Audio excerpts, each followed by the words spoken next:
So today I'm rolling a little footage of some shooting videos and I'm going over a topic of benefits and pitfalls of collecting both modern and collectible firearms, both collecting and shooting. So to start out, a lot of people detract and say practice with a bunch of different platforms, you'll never get good at shooting any. Well, it depends on what you're training for. I would be in agreement if you were training to go to war. I would tell you to focus on using the firearms you would be using. However, I've never failed to qualify any of my qualifications for work with my sidearm or my long arms. Actually, we're looking at right now my work rifle. So, I don't know about that argument. But what I can tell you is, yes, it can get expensive. If you collect guns just to collect them, and you just buy any gun you see, which we all fall into that trap sometimes, yes, it can be very expensive. Now me, I collect mostly military firearms. I have a handful of modern guns. I have my AR and a couple other modern guns. But for the most part, I collect surplus.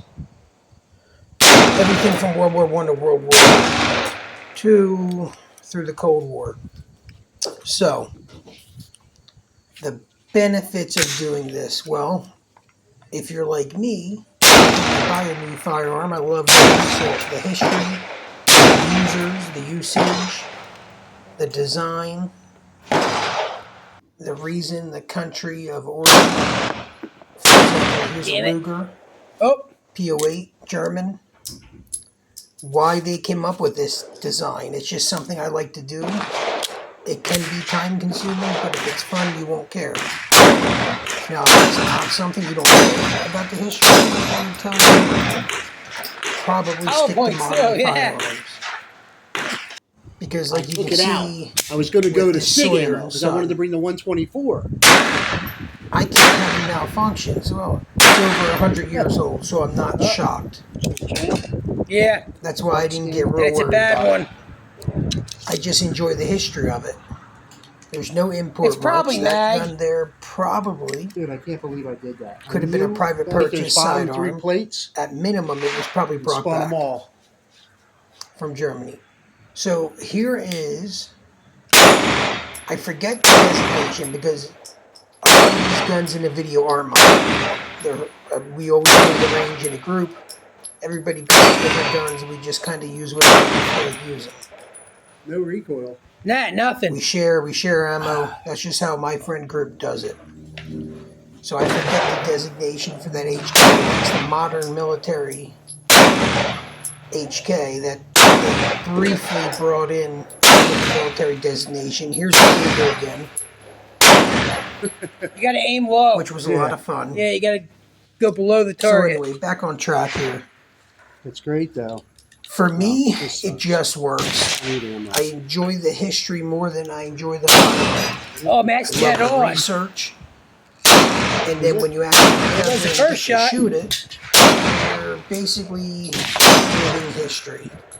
Reliving history, whatever you want to, however you'd like to phrase it. And that blew through steel case, too. To me, I just enjoy that. That's why I have so many books. How low are you on aiming? The subject. I aimed at the bottom of the target to hit the middle. I enjoy the research more than I enjoy, the firearms. Center, oh, so well, I don't know. The next reason that you would collect, surplus collectibles would be investment. You all know you could go to the store, you could buy a brand new Colt AR. Shoot it for a couple of years, you go to sell it, you're going to take a bath. That AR is going to go down $200-300. maybe more if you trade it to the store. Now, you get a collectible gun.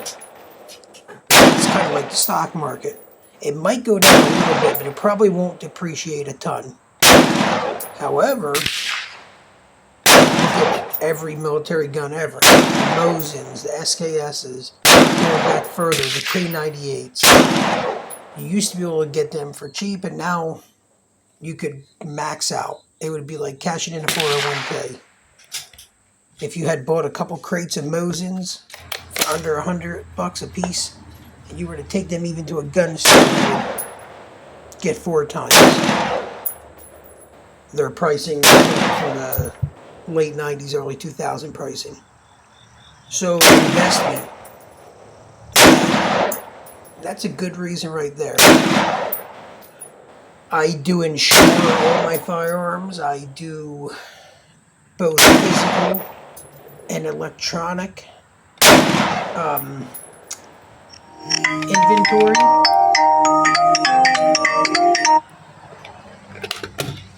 Excuse that phone call, I'm at work. So anyway, we went over the history aspect, the investment aspect. To me, collecting surplus guns is a lot of fun. It's expensive. It's not like it used to be. It's definitely not cheap. You know, originally the reason I collected surplus was because you could get a Mauser or a Mosin for $69 and a new Remington was hundreds. It's not like that anymore. You could go to the store and probably get yourself a Savage or a Ruger American for much cheaper and a better caliber for hunting than you could get a surplus rifle. That doesn't happen anymore. It doesn't stand true. Now, the benefits of collecting just modern guns is you get to keep up with all the coolest, newest trends. If you run tactical guns, you know, that's constantly changing. I could understand that. I don't really do that, so I can't speak too much to it. When I was younger, I did a lot of training. I have a lot of certifications, and I've been through a lot of courses. And as I'm getting older, most of my job is at the desk. I still have to qualify. I still have to do trainings. I still have active shooter training. So yes, I know how to use modern firearms, and I own quite a few. But I don't keep up with the most up-to-date trends when it comes to that.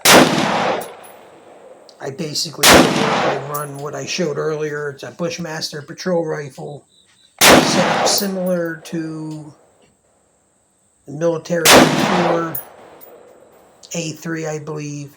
And I use a hollow sun. Here you see one of my AUGs.